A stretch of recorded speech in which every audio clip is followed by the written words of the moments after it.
মাদকের ব্যবসা করে কারা এবং মাদক সেবনকারী কারা, খায় কারা এবং কোন জায়গায় তাদের আড্ডা আছে, কোন জায়গা থেকে পেয়ে যায়, ওই চট করে যেয়ে একটু নিয়ে আসে।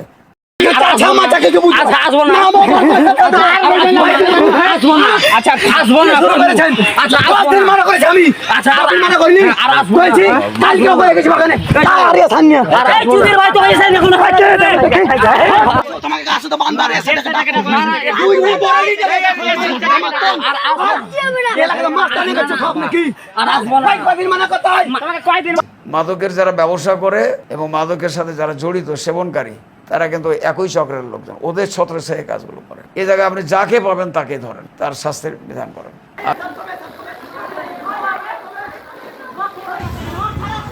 আমি ওনার সাথে কথা বলছি, আপনার বিষয়গুলো ধরেন, পানিশমেন্ট হয় সরাসরি করেন, নাহলে কোর্টে দেন, যেভাবে দিলে আপনাদের সুবিধা হবে, কিন্তু একটু শিক্ষা হোক। শিক্ষা মানুষকে এভাবে চলতে দেওয়া যাবে না।